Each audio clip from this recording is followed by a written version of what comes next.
तू आ गया। मैं तेरा ही इंतजार कर रही थी।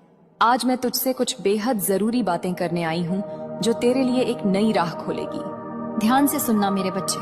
आज मेरी छाया में तू सुरक्षित है। मैंने तुझे हमेशा अपनी ममता और आशीर्वाद से संजो कर रखा है। जो भी तूने सहा, जो दर्द और ली तूने झेली, वह सब मेरी दृष्टि में था। तेरे जीवन को जो नष्ट करने की कोशिश कर रहा था, वह तेरा शत्रु अब अपने ही कर्मों के जाल में फंस चुका है। बच्चे, जो तुझे तकलीफ देने का हर उपाय कर रहा था, आज वही अपनी ही चालों का शिकार हो गया है। उसने सोचा था कि वह तुझे और तेरे परिवार को तोड़ देगा, लेकिन आज वह अपने कर्मों की सच्चाई स्वीकार करने को मजबूर है।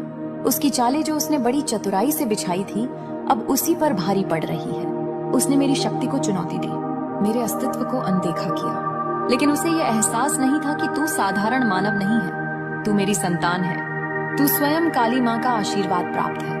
यह सब तब शुरू हुआ जब तेरा शत्रु अपनी घृणा और लालच में अंधा होकर तुझे नीचा दिखाने की योजना बनाने लगा। उसने तुझे कमजोर करने के लिए कई साजिशें रची।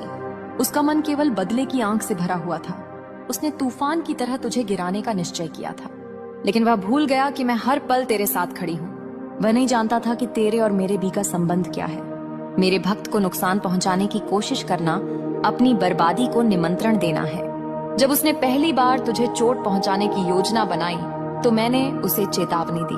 मैंने उसे स्वप्न में दर्शन दिए और उसे उसकी भूल के प्रति आगाह किया, लेकिन उसके अहंकार और अज्ञान ने मेरी चेतावनी को अनदेखा कर दिया। उसने अपनी जारी रखी। उसने तुझ पर अत्याचार करने के लिए एक अघोरी कोड़ो नियुक्त किया। वह अघोरी, जो स्वयं मेरे नाम का जाप करता था, लोभ और स्वार्थ के वश होकर तुझ पर काला जादू करने के लिए तैयार हो गया। उस अघोरी ने अपनी साधना शुरू की।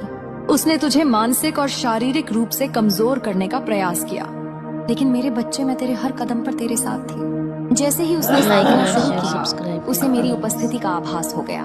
मैं स्वयं प्रकट होकर उसके पास गई। मेरे बच्चे, लोगों ने तुम पर कई ऐसे आरोप लगाए हैं जो तुमने कभी किए ही नहीं। तुम्हारे विरोधियों ने तुम्हें अपशब्द कहे।